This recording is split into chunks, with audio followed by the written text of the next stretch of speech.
महोदय। 3723 मान्य राजस्व मंत्री महोदय।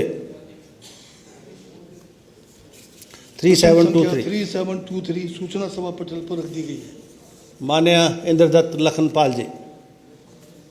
अध्यक्ष महोदय, आपके माध्यम से मैं माननीय मंत्री महोदय से जानना चाहता हूं कि ये जो हमारे जो कुल 43 पटवार सर्कल हैं और उसमें 33 पद भरे हुए हैं, 10 पद रिक्त हैं, इन पदों को कब तक भर दिया जाएगा?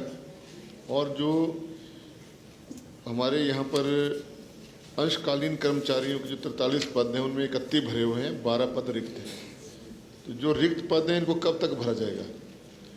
मेरा ये भी प्रश्न है अध्यक्ष महोदय कि जो हमारा सेटलमेंट जो चल रहा है बड़सर विधानसभा क्षेत्र में, बड़सर सर्कल में और बिजड़ी में और भुट्टा में, ये कब तक पूरा कर लिया जाएगा? और वहाँ पर जो तहसीलदार और नायब तहसीलदारों के पद खाली हैं इनको कब तक भरा जाएगा? और पटवारियों के पदों को भी कब तक भरा जाएगा?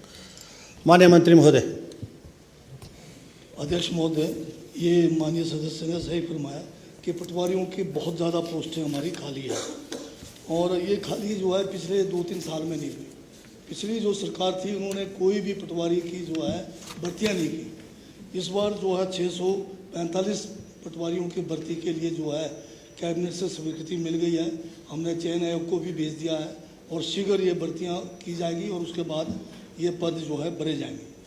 और जो दूसरी रिक्तियों की बात की है इनके ऊपर विचार करके शीघ्र भरा जाएगा। चलिए, माननीय सदस्य इंद्रदत्त लखनपाल जी। अध्यक्ष महोदय, काफ़ी लंबे समय से लगभग एक वर्ष से लोगों के जो हैं निशानदेही के जो केसेज हैं वो पेंडिंग पड़े हुए हैं। तो मेरा आपसे आग्रह रहेगा कि इन केसेस को जल्द से जल्द करवाया जाए निशानदेहियों को। और दूसरे जो वहाँ पर तहसीलदारों को आप बार बार एक्सटेंशन दिए जा रहे हैं उससे भी भ्रष्टाचार फैल रहा है। और जो पटवारी रिटायर्ड हैं उनको भी आपने रीएम्प्लॉयमेंट की है, तो वो भी भ्रष्टाचार की तरफ काफ़ी अग्रसर हुए हैं और लोगों को बहुत दिक्कतें आ रही हैं। और दूसरा, जो तहसील ऑफिस में जो डॉक्यूमेंट राइटर हैं वो भारी भरकम पैसा जो है लोगों से रजिस्ट्री के लिए ऐंठ रहे हैं, उसके बारे में भी संज्ञान लेने की आवश्यकता है। उसमें आप क्या कार्रवाई करेंगे ये भी बताएं। माननीय राजस्व मंत्री महोदय। माननीय अध्यक्ष महोदय, पिछले 3 सालों में जितना रिफॉर्म लैंड रिफॉर्म्स के अंदर हुआ है हिमाचल प्रदेश में, शायद ही पहले हुआ है। इसमें माननीय मुख्यमंत्री का बड़ा इसमें जो है सहयोग रहा है। हमने लैंड रेवेन्यू एक्ट के अंदर भी बहुत सारे चेंजेस किए हैं।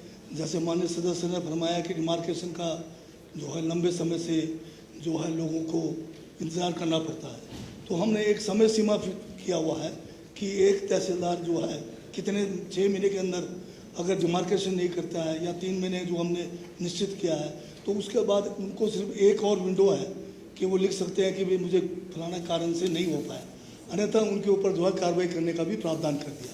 दूसरी बात जो है, राजस्व अदालत हर महीने के आखिरी 2 दिन में लगा रहे हैं, जिसके द्वारा म्यूटेशन, डिमार्केशन या जो भी रेवेन्यू रिलेटेड जो भी समस्या है वो तहसीलदार उनको 2 दिनों में आखिरी दिनों में सुनते हैं, जिसके कारण बहुत सारे हमारे जो है लाखों जो है इंतकाल हुए हैं, हज़ारों में हमारे जो है करेक्शंस हुए हैं, हज़ारों में हमारे डिमार्केशन हुए हैं। फिर भी जहाँ कोई कमी है हम उसका रिव्यू कर रहे हैं। जहाँ तक सेटलमेंट की आपने बात की है, ये ठीक है कि सेटलमेंट में बहुत समय लग रहा है। 10 से 15 साल तक एक डिस्ट्रिक्ट को सेटलमेंट में लग रहा है, उसको भी फास्ट ट्रैक पर डालने के लिए अभी हाल में हमने ऑल इंडिया लेवल की एक यहाँ पर कनक्लेव जो है मनाली के अंदर किया है रेवेन्यू रिलेटेड, जिसमें मॉडर्न टूल्स को इस्तेमाल करके कैसे हम तेज़ी से ये जो सेटलमेंट को करें, डिमार्केशन को करें, उसमें रोबोटिक्स जो है रोबोट्स जो है उसको लगाकर हम जो है फास्ट ट्रैक में ये काम करने जा रहे हैं। दूसरी जो री एम्प्लॉयमेंट की बात कर रहे हैं, ये ठीक है कि हमें री एम्प्लॉयमेंट इसलिए करना पड़ रहा है। मेरे पास जो है 628 पटवारियों के पोस्ट खाली हैं, 200 जो है 3123 पटवारियों के उसमें। तो इसका कारण जो है खाली हमारा नहीं है, पिछली सरकार अगर ये रिक्रूटमेंट समय में करते रहते तो हम इतने खाली नहीं होते। तो जो काबिल लोग हैं उनको री एम्प्लॉय करके आपकी सेवा के लिए, अगर आप समझते हैं कि वो कोई उसमें भ्रष्टाचार हो रहा है, आप हमें लिखित में दें, हम तुरंत उनको हटा देंगे, कोई उसमें दिक्कत नहीं है।